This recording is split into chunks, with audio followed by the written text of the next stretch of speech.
Yes. Okay. Yes, of course we're doing that. Let's. Uh, Good morning, everyone. I'm Allison Clarkson, and I would love to introduce you. As you all know, UVM has a really terrific intern program. And every year, those of us who'd like are paired with an intern who does research for us, works with us, gets to know the whole legislative process. This year, sadly, doesn't get to know the State House very well, but certainly has gotten to know our internet lives and our Zoom lives very well. And so it is with pleasure I introduce Morgan Sturdivant, who's a senior about to graduate from UVM, who has worked with me this session. And it's just interesting, her last piece of research has been on this bill, H-157. So without further ado, I'd like to introduce Morgan Sturdivant, who's going to very briefly introduce herself and fill us in on what she's done with 157.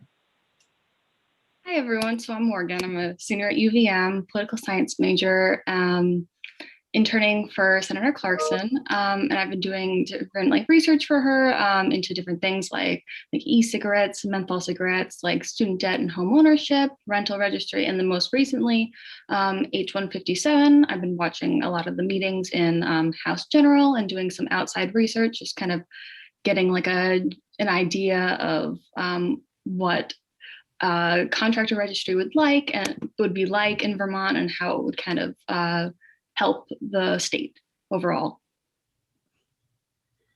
Great. Okay. Thanks. What's the most surprising thing you learned? I was just very surprised that just at the very start of my research, just that a couple of states, Vermont seems to be in the minority a lot, but just don't have any master list at all of contractors, which I think in House General, I can't remember who, someone testified about how earlier in COVID, they wanted to reach out to contractors and tell them that different health and safety protocols, but since there was no master list of them, they weren't able to reach out. So in different emergency situations, just it seems like not having a list at all seems to be a big negative. That's good. So how many hours a week do you devote to this?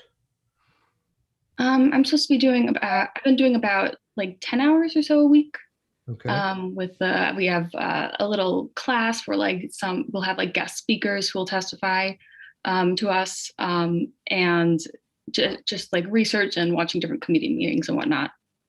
This is great. And this program is very well managed. Our own Liz Raddick from Legislative Council has been working with this class and has been educating legislators about how to better use their interns, which I'm not sure I fully took on board this year, but I'm working on it. And so the class has been much better managed, I think, from a legislative point of view, and I hope from a student point of view. And you've heard from a range of people, from both politicians to lobbyists to people working to Ledge Council. You've heard a whole range of people speaking to the class also, right? So those people come into your class and give lectures as well? Yeah, they'll just kind of talk about what their experience has been. So more recently, we've been hearing from more 20-something-year-olds who have graduated UVM in the last couple of years and just kind of what they've been up to. But we also heard from Mitzi Johnson a couple of weeks ago. So just a whole variety of people. Right. So have you found the course worthwhile? Oh, it's been awesome. It's really well managed. Liz is amazing. And I've had a really good time with it. Yeah. Good. Well, Good. Thank you for joining us today, and thank you for your work this year. I have really enjoyed getting to know you, and this is a lovely partnership that UVM offers legislators, is help, because as people know, we have no staff, no offices, and it's really helpful to have young people who want to learn, and we want to learn, and don't have enough time to do some of this research. So thank you so much, Morgan. Yeah, of course. It was so nice to meet all of you. Yes, because she got to watch us in Zoom land on YouTube. You watched the floor, you watched our committee meetings. Great. Thanks. All right. Stay tuned. The best is yet to come. Okay. Thanks, Morgan. Have a great day. Okay. So committee, we're going to walk through 157 again with David and Lauren. Do you all have copies of the House passed bill in front of you? I think it might be better if you did, or we can pull it up on the screen. What's your preference? It's on our website, so if people would rather see each other, we can have it just on the side. Okay, let's do it that way if we can.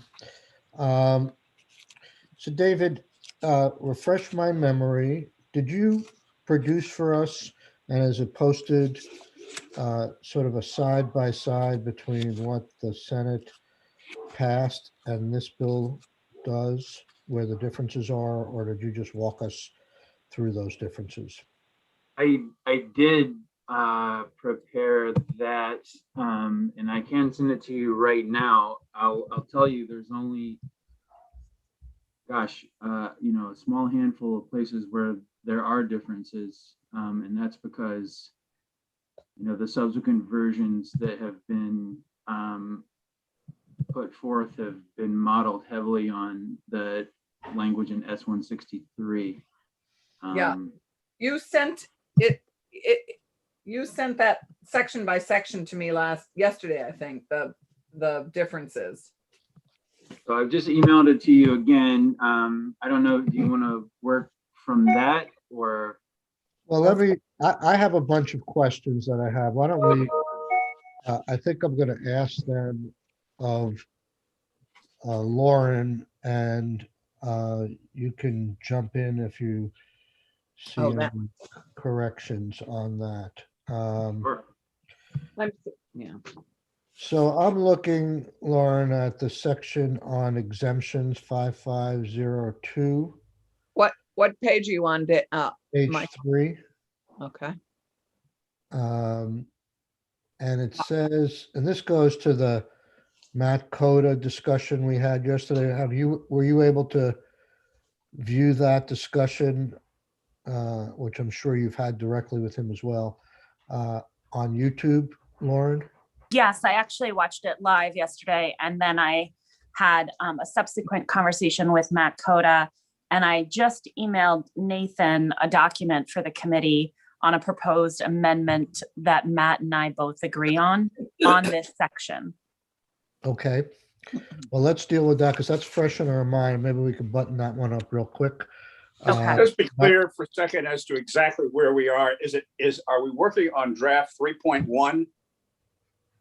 Oh, I'm sorry. I was working off the House passed bill. I think what we got was a House passed bill, which was is posted on our website on Friday. Right. David Hall. Yeah, David, that as well as draft 3.1. Now, draft 3.1 is that work that has been done subsequent to the House passed version that we're working off now? I'll let David answer that question. I I haven't looked at your website. I'm not sure what's posted there. Because under I'm Dave, wondering, have we in fact been working on a later version than the House passed version? I don't think so. No, we're just working on what the House passed, which doesn't have a draft number. It just says as passed by the House. Yeah, all right. And so that you probably have two documents. Wait a second, Senator Clarkson, I need to grab control of the hearing here, okay? all right, sorry. So, David, is that correct that there is, I don't know what section, what Senator Brock is referring to in terms of draft 3.1? I'm not certain. I think that the two documents you would have access to are the version of the bill as passed the House. Right. And then the version that I just have emailed you just a second ago is that comparison document that shows the House versus your S-163 language. So those you should be working from one or the other. Okay, so we got that squared away. So let's go back to Lauren, and yesterday we had a long conversation with Matt Coda about the people who are certified by fire safety. And can we talk about that issue have Lauren explain to us her conversation with Matt and explain to us this new document, which I assume is now posted on our website. I can confirm, sorry, Lauren Hibbert, for the record, Director of the Office of Professional Regulation. I can confirm that the document is posted on your website. And it was a conversation that I had with Mr. Coda from the Vermont Fuel Deal. I don't know whether it's Dealers or Haulers Association, with modifications to section 5502, the exemptions section. And the primary concern that I heard from him was that tradespersons licensed by the Department of Public Safety might exclude people who are certified by fire safety, which was within Department of Public Safety. The reason why this statute was constructed this way is this entire bill is going to be nestled within the Title III, which is our umbrella agency. So, and within Title III, a license is defined as a certification, a registration, or a license. So we didn't see it as a problem. But I think for clarity, it makes sense to add this detail that a tradesperson is licensed, registered, or certified by public safety and is acting within the scope of his or her license, registration, or certification. So that was the primary modification, the one that is in yellow. And then there is a policy decision that I also support, which would be to exclude expressly businesses that employ individuals that are licensed as a professional engineer, architect, or tradesperson, licensed, registered, or certified by the Department of Public Safety. And that, I think, goes more into a policy decision, less into a clarification.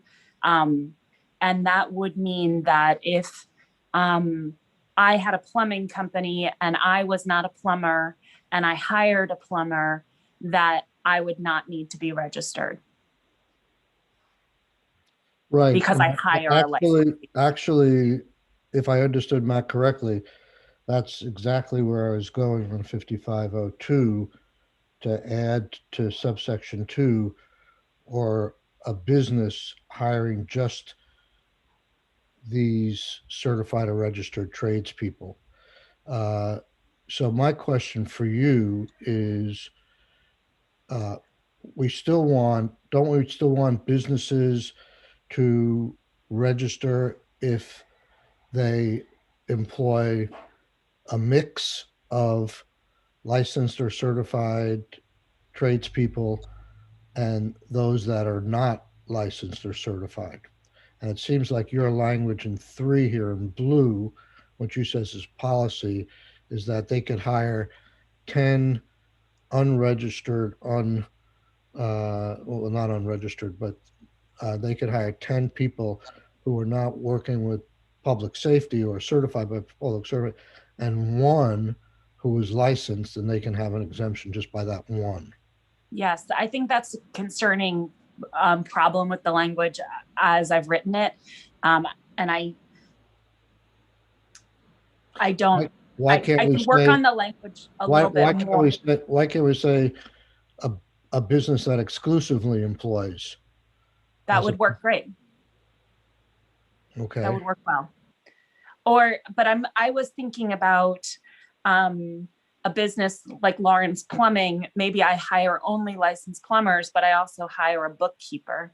So you might want to just have exclusively employed. Yeah, okay, I understand what you're saying, but I mean, the intent here is to talk about people who are the people who otherwise- are actually doing the work.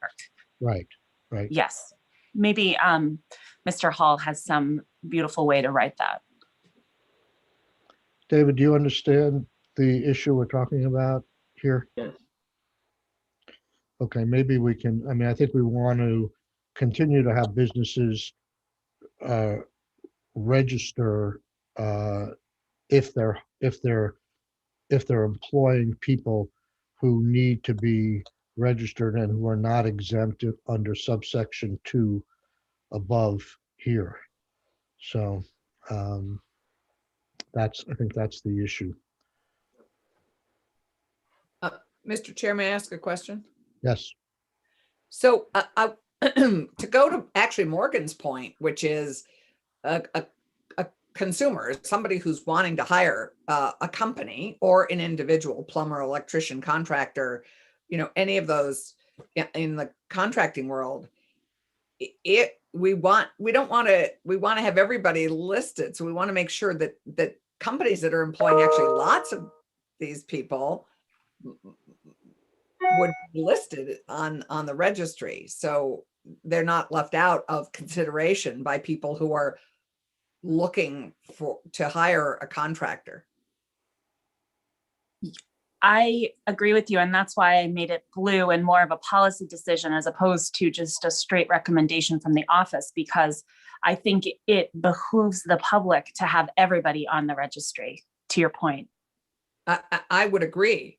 And but I was just trying to address Mr. Coda's concern of people who, businesses who employ folks who are otherwise exempt under this section having to register and adding additional loopholes or additional red tape for those businesses. So I was trying to address that. And that's why I really do think it's a policy decision for this committee, because I can see both sides. There are going to be some small businesses that employ people who are exempt, who, if we don't make this clarification in some way, will have to register with our office, and we'll have to pay $250 every 2 years, and we'll have to, keep on top of that registration.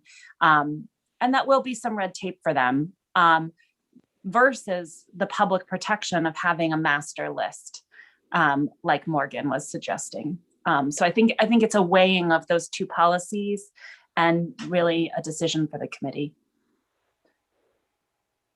I think I agree with Senator Clarkson and your concern on that, but I thought Matt's concern was somewhat different.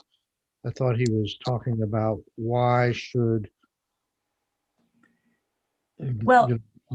my mother, who's not doing any work, who owns the business, have to register? Maybe it's the same question. I think it's the same question. We want to make sure that everybody who's actually doing the work is either listed or credentialed in some fashion. If we're trying to also get at, reputable businesses, I don't know if we, it just seems like a little bit, I hear what you're saying, Senator Clarkson. It seems like a little overreaching in the intent of this statute.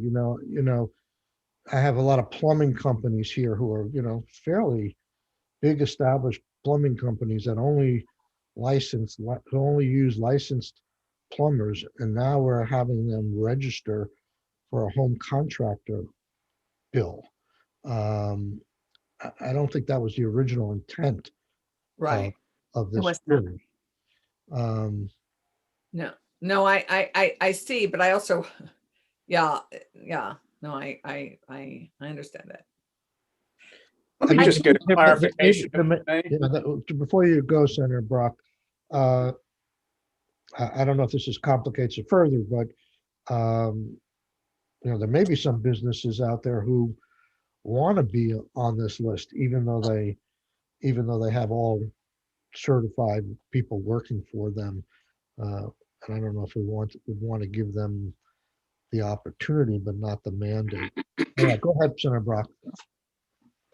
Just want to clarify to make sure that I understand fully who is being registered and for what purpose. If Joe's Home Contractors LLC is performing home improvement, the LLC is the person who's registered. Is that correct? Well, I'll let Lauren answer that, but my understanding is that it's both the company and the individuals who don't otherwise have some sort of certification or licensing. Is that correct, Lauren? No, with respect, Senator Sorokin, the business would have to be registered, but the individuals would not if they were employed by a business that was registered. So, And what, yes, thank you. Please go ahead. so we would need either the solo practitioner who would need to be registered, that's the individual, or we need the business to be registered, and the business could employ people who are not registered. And one of the Okay. problems that you've cited, or at least that I've heard in testimony, is that the fly-by-night contractor may do business under a certain name today, and then once complaints are raised or issues are raised or suits are raised, they then change their name, and tomorrow they're Joe's Giant Home Contracting Business LLC with the same people in charge. How would we differentiate for licensing purposes that this animal has not changed its stripes? So one thing is that is the power of licensure it is the power of licensure, because there will be that Joe Smith who had the shady company A, when Joe Smith creates company B, he will still be the same person and the company will be tied to the same person. Our system would recognize that the same person's in charge. We have had this problem some with nail salons, interestingly, and having the owner have to register the company has helped us prevent people just switching the name to avoid discipline or to avoid public reviews that are unfavorable. So that has helped. It's not a perfect solution, but it has helped. Well, you mentioned that you would tie the two. An LLC is a separate legal organization and person. How do you attach a name to it? Or if it's an S corporation, or for that matter, a C corporation, how would you do that? So we do license S corporations and LLCs now. And when that person is licensed with OPR, the person responsible for the corporation has to register in our system and is attached in our system as an individual who is responsible for that business, the primary contact for that business, for instance. Okay. You- And so if there's a new entity that is charged, that's treated then through that linkage, Then and what do you do, for example, if there would in this scenario, if there's a complaint against that new corporation or that new LLC, how is it treated differently than if it were the same person? so if I am disciplined and I decide, okay, I'm going to avoid discipline and just open another company, and I register a second company, my name is still attached and our system keeps track of the discipline by entity and by individual responsible for the entity. So there would be a flag on me. And when that new application came in, it would be reviewed by our team. It would have enhanced scrutiny of whether this second corporation registration is for the purposes of avoiding discipline. If obviously, if discipline has not, in fact, yet occurred, the new entity could be identified and could be registered. And I'm thinking of what the public sees when the public wants to find out who this person is that I'm hiring. What are they going to see in that situation? Are they going to see the name of the LLC, or are they going to see the name of Joe Smith, who is the registrant? They're going to see the name of the original LLC, and then we would have to take a new action against either a license denial action against the new LLC or a disciplinary action against the new LLC because of the conduct that occurred under the first LLC. And both would have to be public actions that would be publicly noted on the website. Well, you mentioned that you've had similar situations with nail salons. How long does it take this process to occur before the linkages make, the identification, and then the public notice? It's fastest when we receive a new application and we can deny it. That's our fastest process. I would say that that occurs within 3 to 4 months of the application being received. And that person is never licensed. It can be slower for discipline against an existing LLC. And again, it's can be anywhere from 4 to 7 months in that instance.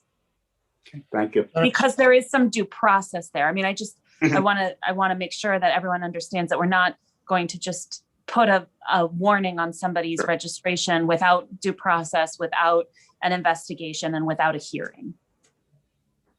Thank you. You're welcome. Okay, and I take some Senator Brock, those are good questions, but they're very much into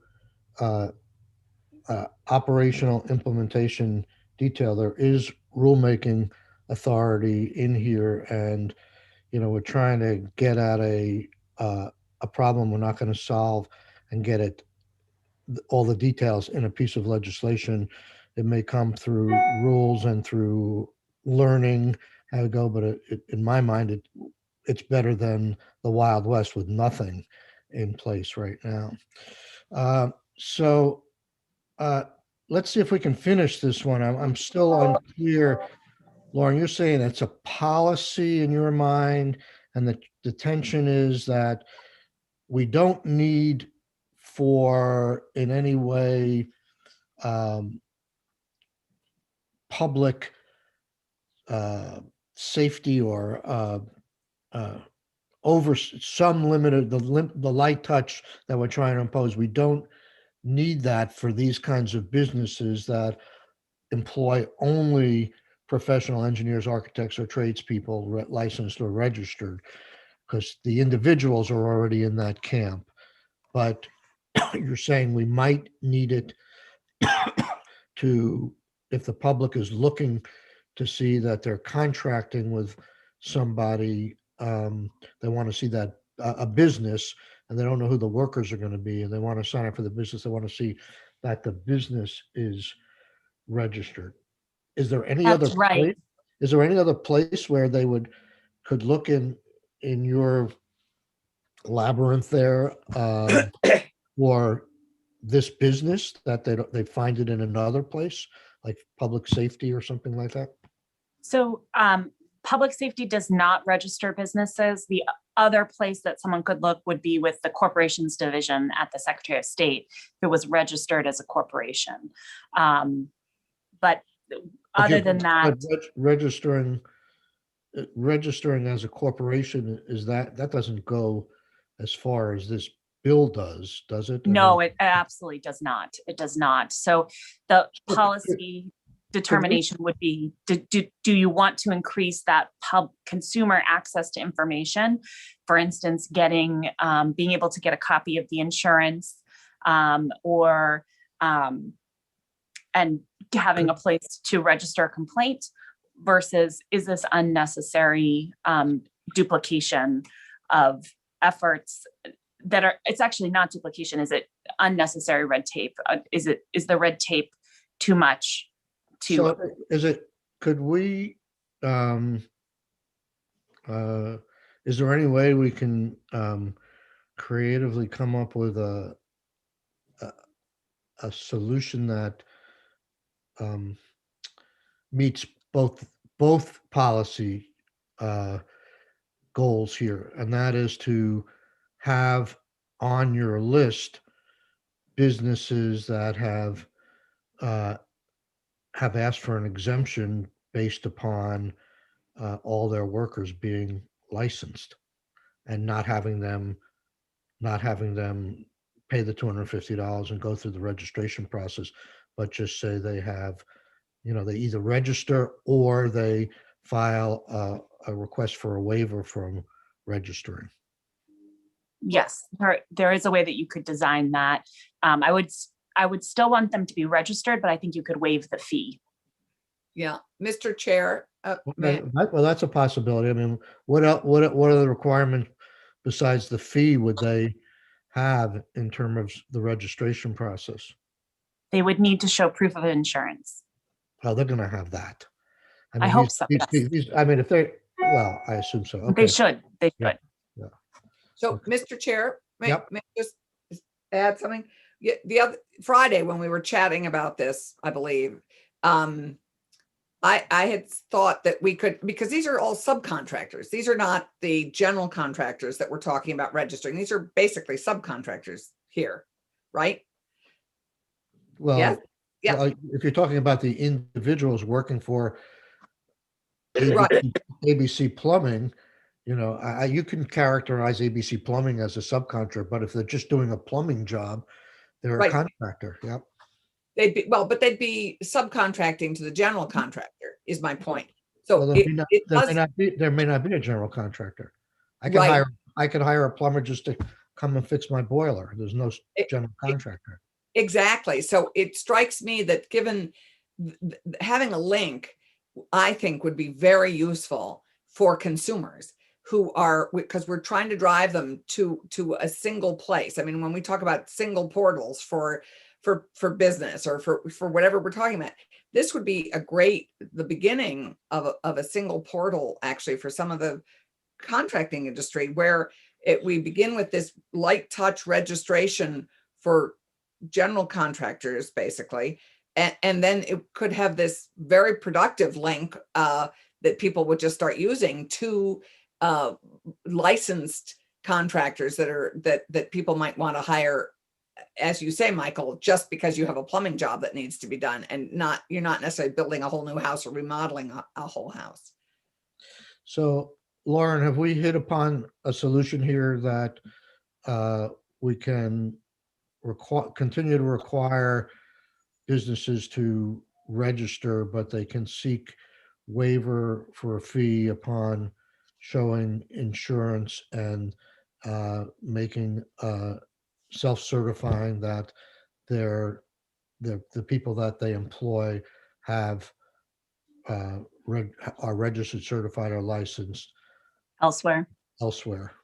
Yes, I think that is a workable solution. And the other piece of Mr. Coda's testimony that I heard that is a concern for me as well is that people will use the registry to advocate that they are qualified or licensed in some way. For instance, in this state, you do not have to be a licensed electrician to work on a single family home, a residential home. That person will have to be registered under the home contractor registry. And it's possible that they could use that to be, to build up that they have credentials in some way or to make it seem like they have a credential that they don't actually have. So I think that is a tension. I think that's going to have to be clear in our communication on our website. And I just want to recognize that was the other concern that I don't have a perfect solution for, that I heard from Mr. Coda. And it's something I'm very conscious of moving forward with the registry. Yeah, I think that was actually his primary concern. And so you folks have talked and you couldn't come up with a solution even in rulemaking? You can't think Well, on the road think- to do something? I think that is, that's not it's not a requirement that would fits perfectly in a statute. I think it is part rulemaking. I also think it's the information that we put on the website for this profession at OPR. I also think it's in our communication when somebody gets licensed, that this does not give them the authorization to go into the scopes of practice of a licensed engineer, a licensed architect, or a tradesperson who is licensed, registered, or certified through DPS. So I think it's more of a public outreach and then a notification to the person who's registered than it is a fit in statutory language. Okay. You think we need to add anything to the bill to require you to do that? Because I think it is important. It sort of goes counter to what we're trying to achieve here in terms of getting getting information out to the public as to who is qualified or at least is governed by state oversight and has insurance. Now people who are handymen could say they're registered handymen, and even though they should be, people might think that they're dealing with a licensed plumber or electrician, by the use of the word, because people don't really know the difference between license and registration and certification. They see something, they see, registered by the state of Vermont or the Yeah. Office of Professional Responsibility. I am not recommending this, but I think the clearest thing you could do to a consumer is have the contractor give a disclosure form that tells them, this is a registry. It does not certify that this person is trained to do the activity that you are saying, and here's how you would complain about this person. We do have that in other professions at OPR. We expressly did not consider it with this bill because we wanted it to be light touch and low barrier. We already have had so many concerns about the written contract.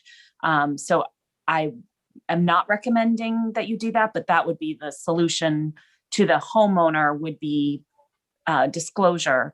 I would have no problem with language being added to the bill to notify the registrant of the scopes of practice in other areas of the state, and to warn them that they should not go into those scopes of practice just because they now have a registration with OPR. That would be totally operationally, that would work. And operationally, we will do that even if you don't add that to the bill. Okay, I think what I'm going to suggest is, David, we come up with a sentence somewhere in here to request the office by either rule or procedure to come up with some methodology to address this issue. I'm not going to try and explain the issue to you. I think you've heard it, but I think there could be some confusion in these trades as to what you're getting. So I think it's too detailed for us to decide, especially at this point, but I think it's important. I think Matt raises a good point, and we should charge the department with coming up with something, and maybe it's in consultation with the trades as to how to do that. And Mr. Chair, are we clear on the other option, which is that if you're licensed or certified, you could be added onto the registry without a fee? Is that the other landing place we're thinking about?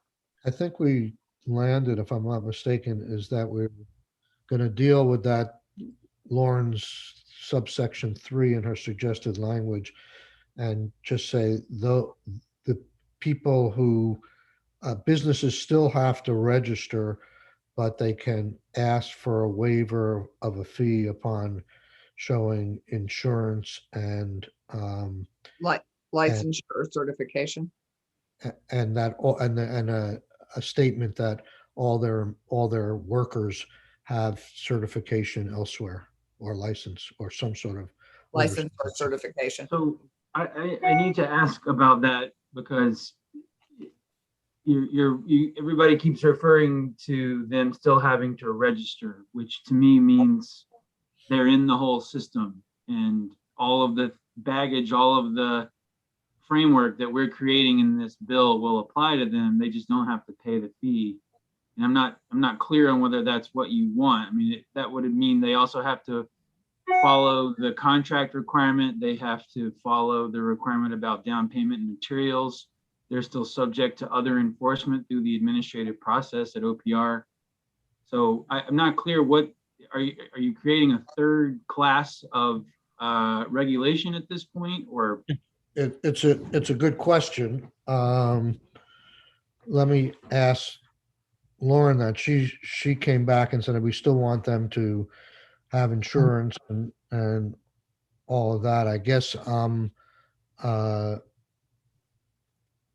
I think if I'm thinking, I keep thinking back of some of these very reputable plumbing companies that have, licensed or apprenticeships or full-time licensed plumbers working for them, and they're they're significant professional operations, and I think everything that's in this bill and more they already do. So I'm not sure why we wouldn't just um, say that those businesses that uh, employ handymen that are not registered right now, that they have to register, um, but that those that uh,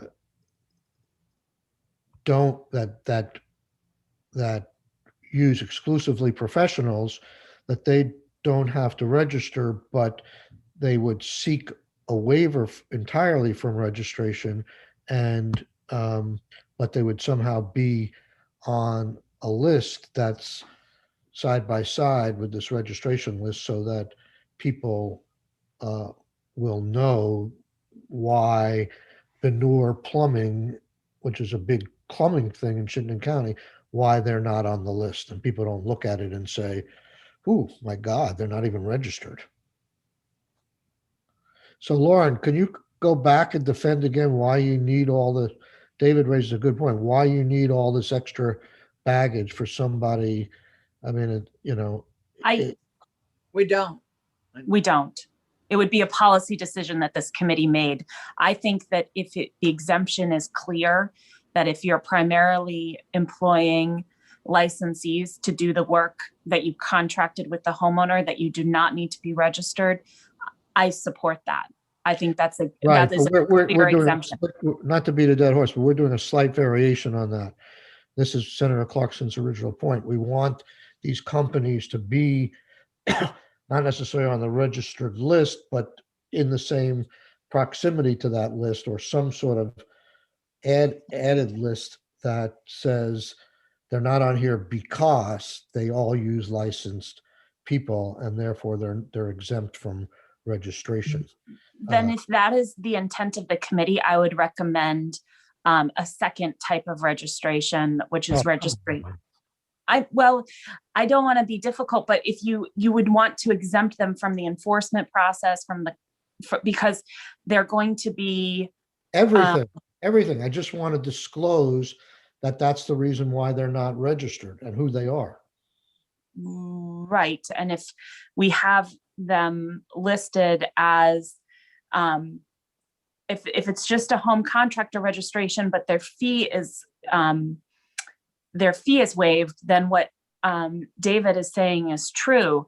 Someone could make a complaint about them. I could investigate them. I could prosecute them. I could restrict their registration. And that may be what the committee desires. But to me, it sounds like what you're really seeking is for OPR to keep a list of these folks without active oversight. And that would be an acceptable thing to do, in my opinion, because it would protect the consumer.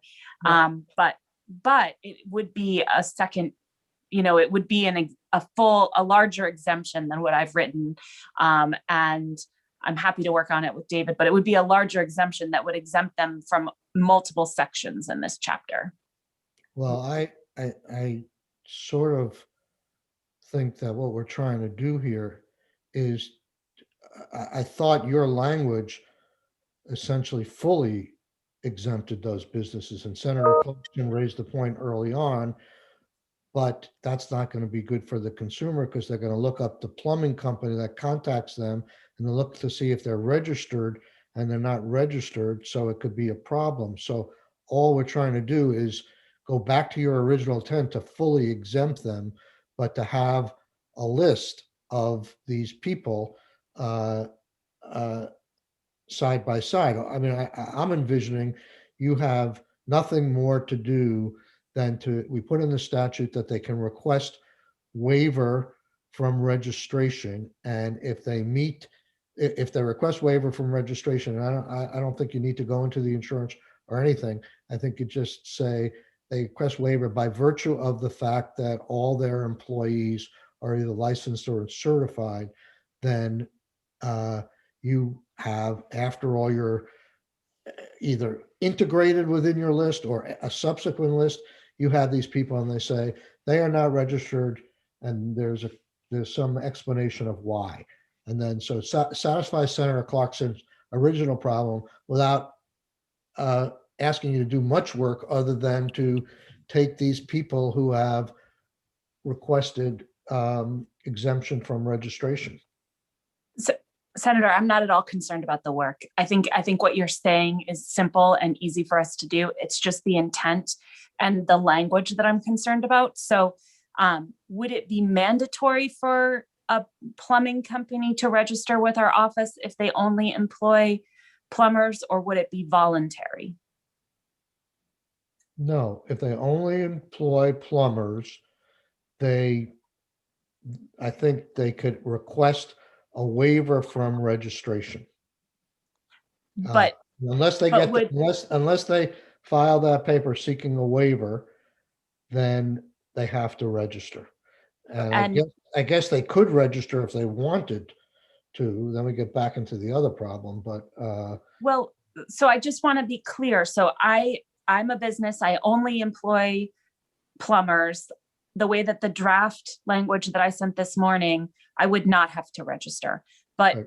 The intent of the committee is to change that so that I would have to register, but I could waive the fee. No, and you could waive the all requirements of registration. Okay. The form. Okay, I agree with that. So David, I think I would just want to work on the language to make that very clear that that's what's happening with that registration, and that plumbing company would be required to register, but would be required to register is maybe the wrong word, would be required to log their information with the office, but would not be required to be registered. What I'm hearing, Mr. Chair, is that we're now, in addition to registration, we're talking about maintaining a list of people who aren't registered. I mean, to me, this is getting out of hand. And beyond that, I question, for example, the usage of this list. And Lauren, let me ask, you have other professions that do this the way we're talking about doing it in terms of registering people so that the public can have access to who's registered? Registration, yes. A public list, no. So how does the public know, for example, that someone who operates a nail salon is registered? Oh, well, that is a public list. I just want to differentiate. If you have a license, which means a license certification or registration with the office, there is a public list and you are on the public list. How do people get access to that list if they have a question? Via the internet? Yes, via the internet. Any other way beyond that? You can request a physical roster, a downloadable roster, or a paper roster. So, for example, we have 60,000 addresses that have no internet access. And we have thousands of others in which the internet passes by their door, but they're not connected because they can't afford it.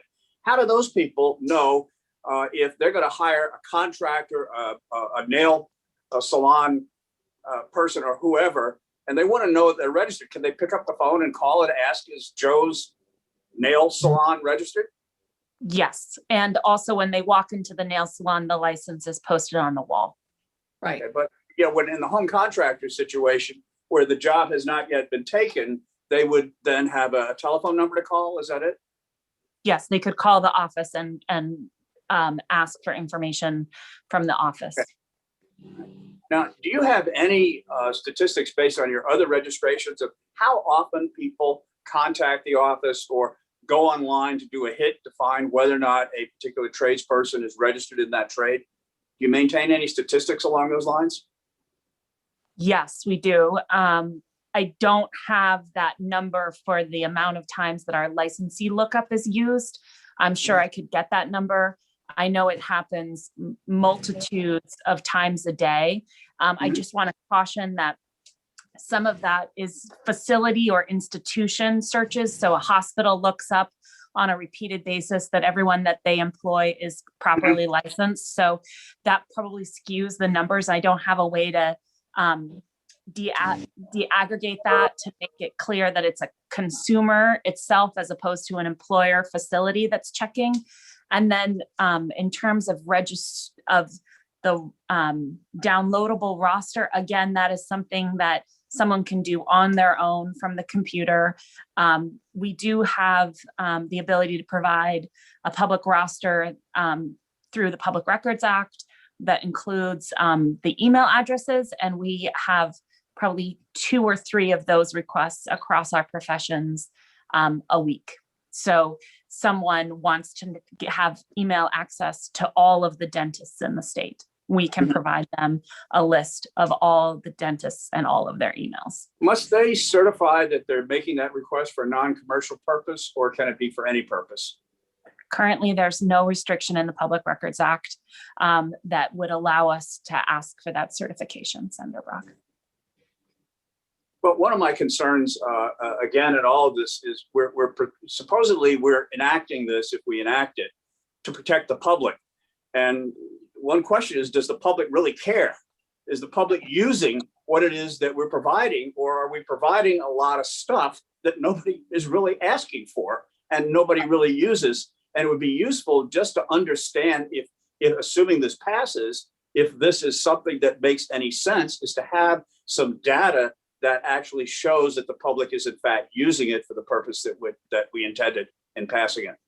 That is one thing that I like about the report back. Can I interrupt, please? I mean, there's a far bigger purpose here than whether the public is calling in to find out about these people. There's an incredible amount of help that's going to go out to consumers just by having this list, and the handymen themselves having to register and having to have insurance and having provisions that govern their contracts. Not everything. There's a lot of self-enforcement. There's a lot of people who follow the law. There's a lot of help here. And I think there will be some savvy consumers who will go ahead and do this. But I think virtually in all license situations, the heart of licensure, and, you know, can talk to, I know you've all served on government operations, whether it's certification, registration, or license. It's the underlying statute that requires things of the professionals, not so much that everybody's calling in every time they hire somebody. So I'd like to move on, if we could, and come to a conclusion here. My understanding is that the House passed a bill that requires no exemption for businesses that are in these trades. And what was suggested by the conversations and the language by Lauren was to eliminate the requirement for registration of the businesses that hire the professionals who are certified elsewhere. Her language did not say all of them had to be, but as I pointed out earlier, just one of them could be and they would be exempt. I suggested we tighten that a little bit. Senator Clarkson said that these people should still be required to be registered. And now we're going back as to, Senator Clarkson wants these businesses to be registered. And so the question is, do we want them to be registered or not? The House required them all to be registered. I, for one, think that was not, I was not trying to get at a professional plumbing company in this bill. So I'm fine with just eliminating any requirement of registration for a business that exclusively uses professionally certified workers. Yeah. And Mr. Chair, may I just say I'm fine with that. I would love to explore And maybe it's something we take on next year, because I agree with Randy. It's sort of the in between. I think we want to keep this primarily to general contractors. That was the objective of this bill. That is the huge need that we're hearing from the Consumer Protection Division of the AG's office. It's what we heard from testimony 2 years ago from lots of individuals when we had more time. I'm happy to do this now and tighten up this language.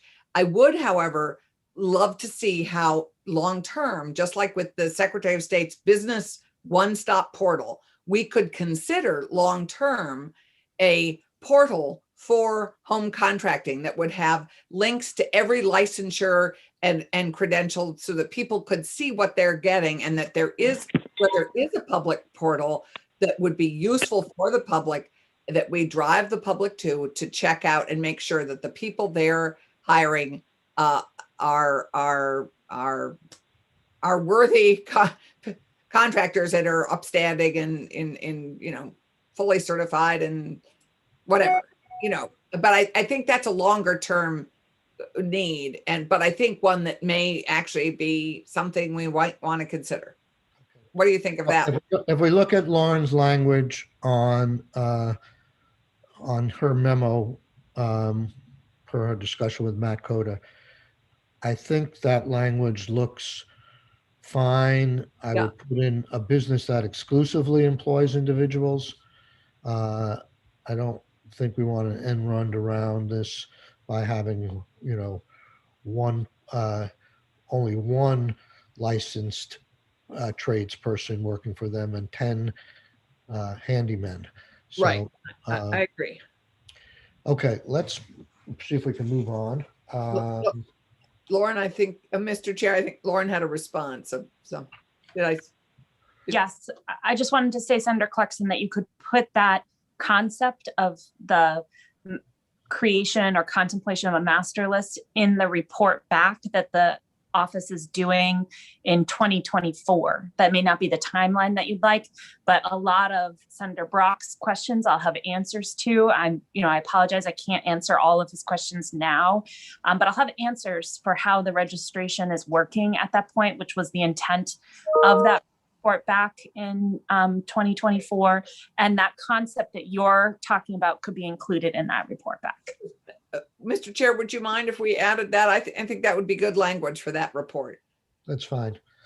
Okay. I asked how many people, you have 2 people required as new staff positions to implement this. Is that my understanding?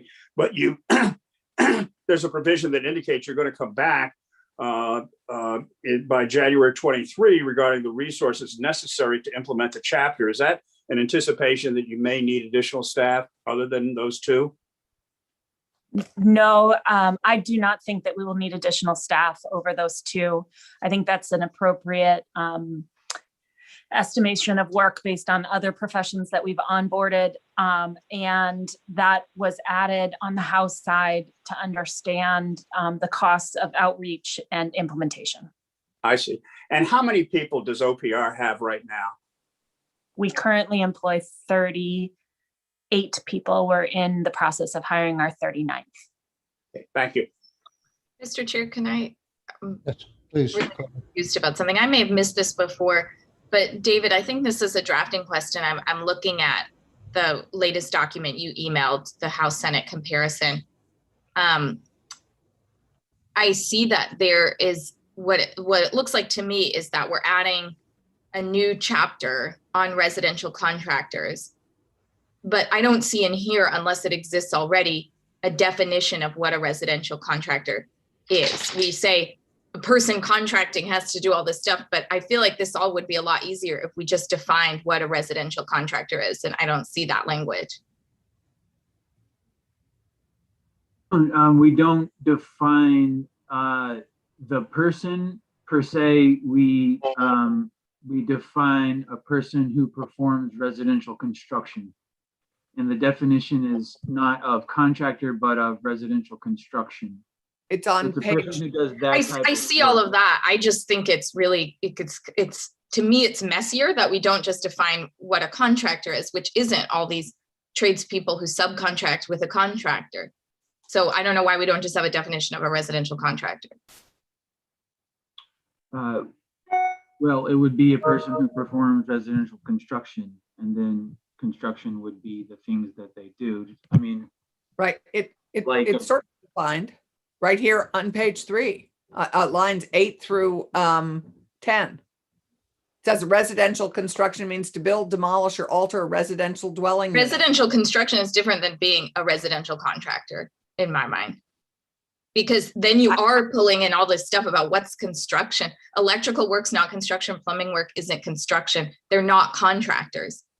Well, Okay, so it's clear we're not going to get to a vote today on this. Senator Ram, you could, we can talk about your issue maybe this evening, but I want to try and get through some of these other sticky areas in this bill today and hopefully vote, have David redraft and vote this tomorrow. We're really starting to be up against the gun. You know, this bill probably will not get rule suspension. If we don't get it out tomorrow, we probably will run out of time on this. So keep that in mind as we move forward. So on page 4, subsection 6, I read this thing for emergency work within a reasonable time after performing the work. You know, I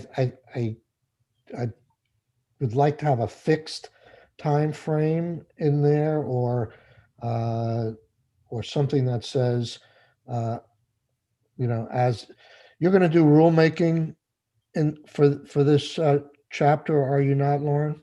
We are. Okay, so why don't we just put it within a reasonable time as established by rule after performing the work, so you can get a provision in there about how you define reasonable time? That sounds excellent. Okay.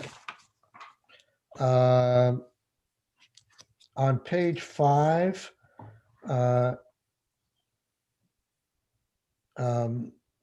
director, after consultation with an advisor appointed pursuant to that section, may adopt rules. Do you have any problem with changing that to shall adopt rules? That works as long as it doesn't mean that we have to adopt them by December, because that's too fast a turnaround time. How would you, I don't see where it would say that in the bill at all. that you It have. would not, I think shall is, it works. Okay. I move on to page 7. The eligibility, maybe you could tell a little bit about the history here. I find this very strange that to be eligible for registration, you have to be in compliance with the provision of the chapter. That makes total sense. The one thing you add to that has satisfied any judgment order related to the provision of professional services to a homeowner. How are you ever going to find that out? We would ask that question on the application and have people attest whether or not they had any outstanding judgments related to the performance of home contracting. And we would, if we found out that somebody falsified their application, then we could prosecute them for falsifying their application with respect to that question. But it would, the intent of adding that was that people would be proactive and satisfy their judgments. Did we have that in the Senate version? I haven't looked at the comparison sheet. Well, I believe we did. I'm on the comparison sheet, and yes, we did. It looks like, right, Yeah. David? Anything that's not in yellow is the same. Then I stand embarrassed. Is that right? David? We can't hear you. Yes, I believe that has been in every version since the Yeah. beginning. That's what I thought. Okay. So Michael, if it's yellow, it's different. I don't have it in front of me. So the big question is the 3,500 threshold. I'm willing to go with the will of the committee, I would lean towards 2,500, but Yeah. if the committee wants to go higher or lower or stay at 3,500, there's certain advantages of staying at 3,500, but I think we Well, put our oar in the water at 2,500.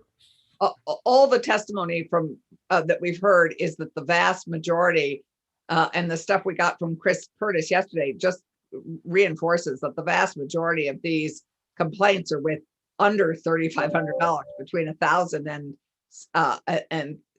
over 60% are less than this. So I would go back to our original we originally had 1,000. It left our committee at 1,000. It was then amended on the floor to 2,000. I think David, it left the Senate at 2,000. Is that right? Or 2,500?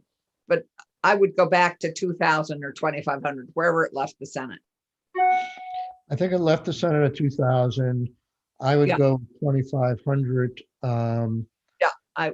Because the House Substantive Committee was at 2,500. I think they would appreciate that number in terms of defending that level. At 3,500, right?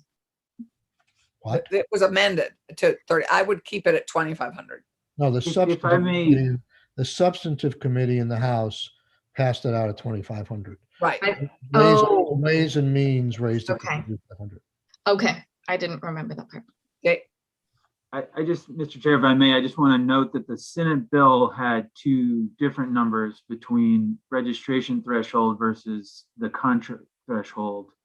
And the House, I think this entire session has been pretty insistent that those be the same number to avoid confusion. So I don't know which direction you guys are going there, but I wanted to flag that for you. I appreciate that. I understand their reasoning, and I'm fine with just leaving it all the same at 2,500. Yeah, me too. The one thing in this section is that what we did have, which they don't seem to have, is a contract that the Secretary of State's office could have, a model contract that people could download easily. That seems to have gotten lost. Yeah, I think we should add that, David, someplace. You could work with Lauren on that. She said she's going to do that anyhow, and she's already started that, but I think it should be a requirement. I think we want to make this as easy for people as possible, as user friendly and as easy. Right. On page 8, D, it says change order provision, a description of how and when amendments to the contract may be approved and recorded. And it also says the party shall record an amendment to the contract in a signed writing. Yeah. What is meant by recorded, and how does one record these change order provisions? I'll let Lauren answer that first. The intent of record in that section means documented in writing.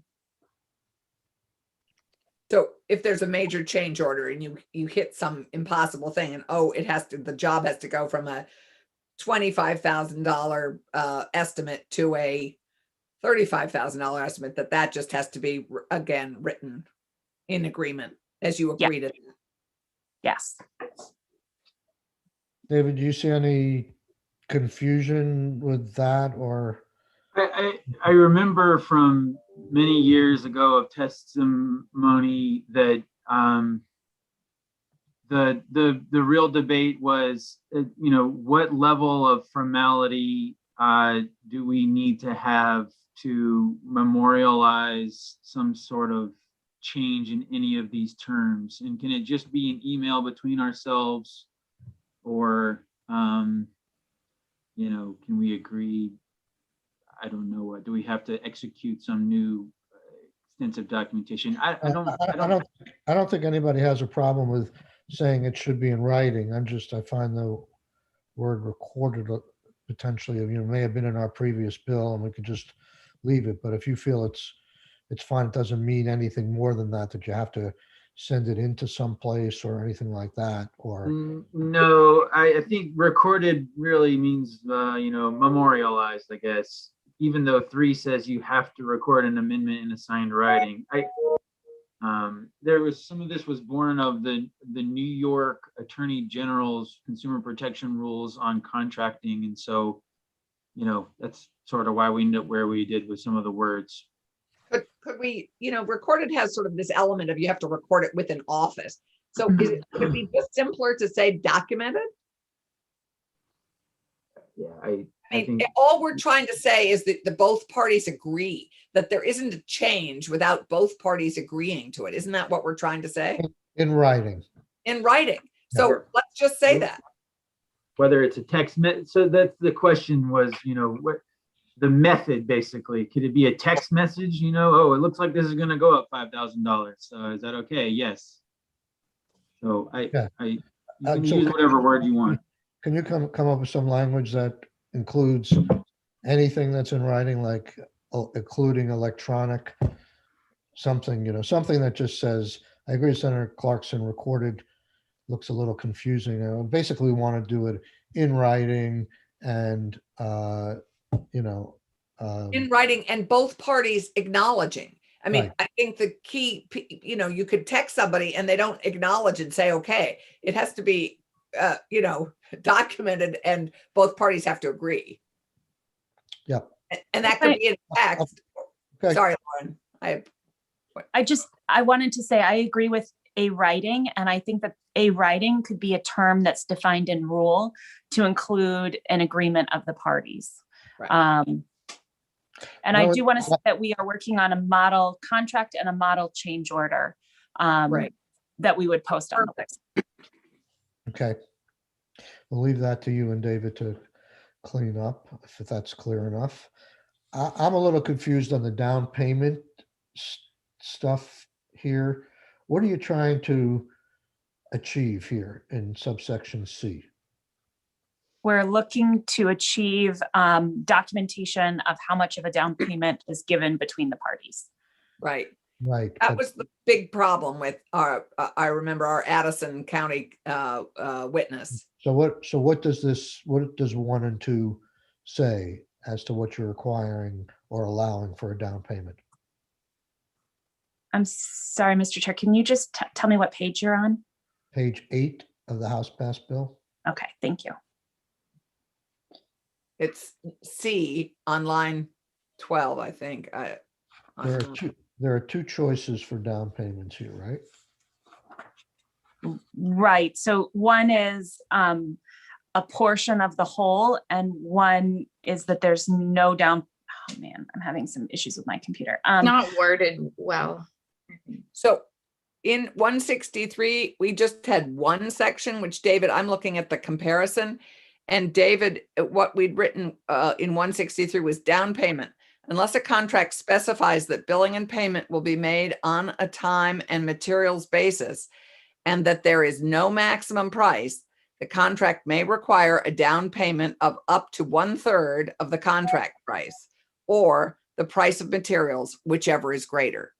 Yeah. And that's all we had for down payment when it left this committee and when it left the Senate. Okay, I'm going to let David explain this section because I know it was an issue on the House floor, and I'm just trying to know what they did. Sure. So that language came over from the Senate. That language that Senator Clarkson cited came out of the House Committee on General Affairs. On the floor, the concern was raised that it was unclear that you were actually allowed to require a down payment if there were no price specified for the contract. And so this was rewritten as a 1 and a 2. Remember that one of the requirements for a registered contractor is that for contracts of a certain value, you have to pick one of 3 options for what the price will be. Either that it's time and materials not to exceed a maximum price, time and materials with no max price, or I don't want to misstate this, so let me point you to it up above. It's in a 2A price. One of the following provisions for the contract: a max price for all work and materials, or 2, a statement that billing and payment will be made on a time and materials basis not to exceed a max price, or 3, billing and payment will be made on a time and materials basis and that there is no max price. So in the first 2 of those constructs, the contract establishes some maximum amount of the contract, right? And the down payment is a function of that maximum. The third option, though, there is no maximum price specified, so we can't have a down payment that is a function of the maximum. So in C, the portion that we're talking about that refers to down payment, we're saying in 1 that if you are either 1 or 2 above, so there is some sort of a maximum price, then the down payment can be half. And then in C2, we're saying because there is no maximum price specified in the contract, yes, you can have a down payment. The amount of that down payment will be whatever the parties negotiate. So when I look at it, I think the confusing thing to me is in down payment subsection 1, it says payment of up to 1/2 of the contract price or of the price of materials. When I read that, I don't know if you're saying half the price of materials or the full price of materials. And so that's already confusing to me. And then I guess I just wonder, I think this is a little bit over prescriptive, but that's just me. I mean, that's really specific to say, and because I don't even know what we're saying there, the price of materials or the price of the full contract. That's Which right. or- And the reason is, so the contract may require a down payment of up to 1/2 of the contract price or of the price of materials, whichever of those two things is greater. So can you explain to me, David, is that 1/2 the price of materials or the full price of materials? It's half of either. And the Okay. reason being, in the testimony was that you could have a job, for instance, a bathroom or a kitchen where the work may only be $10,000, but the granite countertops and cabinets are $100,000. And so contractors actually raised that concern. Right. You know, if we have to front the materials and we show up and give you all of these granite countertops and high-end cabinets, then we can only charge you for half of the value of our labor, then we are sticking our necks out for $100,000 worth of materials. Right. And so the attempt in the construct all along has been, you can pick one of those values, whichever one is higher, Okay. and your down payment can be a function of one of those prices. In the House, in the Senate, I believe it was only 33%. Is that right? Yes, it was a third. So now it's a half. Okay. It could just be me, but I would say 1/2 again before the price of materials, because it's not clear to me that it's 1/2 Sure. for both. I hear you. This is what happens when you rewrite legislation while the House is waiting to vote for you. I'm confused because maybe I didn't understand what you were saying, but is there a point in time where the contract price wouldn't be higher than the price of materials? Yes, I think what David just described. Then maybe I didn't hear what he described. The contract price includes materials and Right. Well, labor, that's right? So it could be the case where, again, there is a contract that is for the labor that will be provided, and then the materials are a separate thing, and the materials cost more than the value of the labor. That was the circumstance that was being contemplated there. a very expensive kitchen, a very expensive bathroom. Right, but above it, it says if the contract specifies a maximum price for all work and materials. So the contract price, by definition, the maximum price includes Would include work and materials. So how could the contract price ever be less than the price of materials if the contract price includes materials?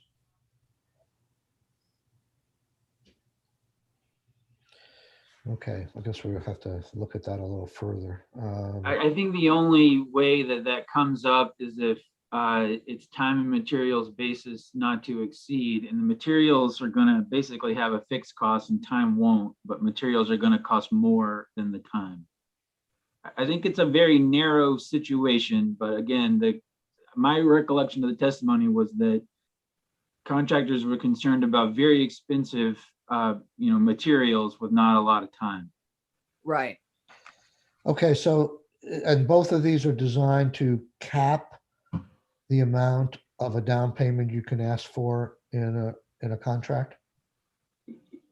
Under C1, yes. C2 is intended to specify that if you don't have any sort of maximum specified in a contract, then you are allowed to request a down payment.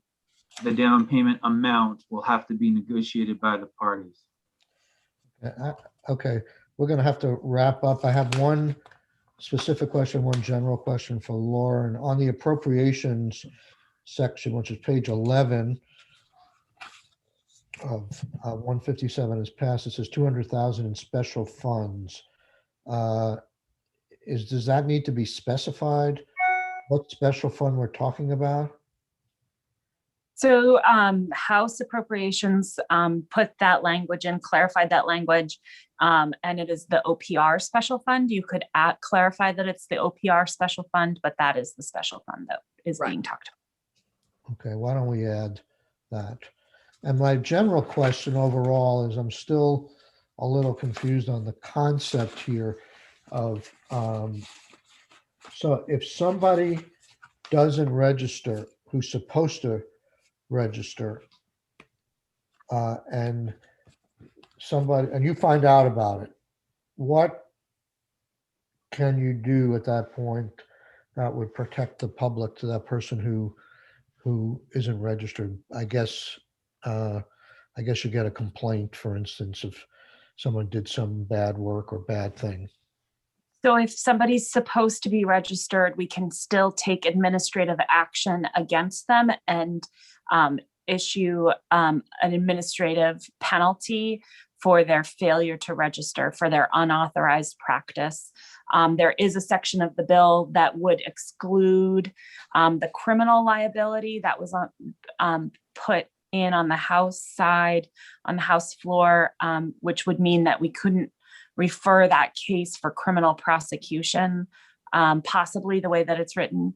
For instance, now if we get a complaint about unauthorized tattooing, we can pursue an administrative action and charge them an administrative civil penalty.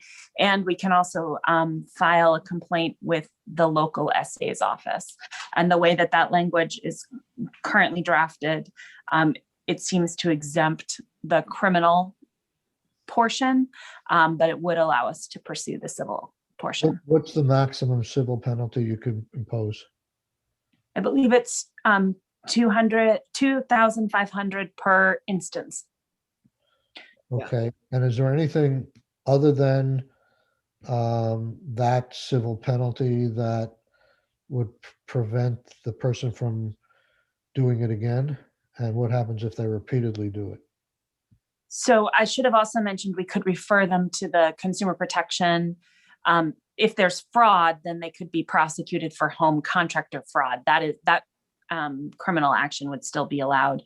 But what would happen if we took administrative action and we assessed a civil penalty is they would be on our public facing disciplinary records, and someone would be able to see that action had occurred. Let's assume you get repeated violations of this by one bad apple. You can refer to the Attorney General, and would they be able to consider that a deceptive act in commerce? I believe that they would, yes. Okay. So we're on the floor in 3 minutes. Thank you for this slog. We'll get a new version out to everybody this evening, and we'll try and vote this out first thing in the morning. If you have any additional questions, please send them to the whole committee or comments and to David, and hopefully we'll have something that looks like a final version to vote on. I apologize to everybody else who still may be on the call. Yes, we have Mike and Sarah and Sean still, Okay. and Josh. We'll So- have you, if you could all come back, or as many as possible, first thing tomorrow, we'll pick up on S79 after we vote 159 out.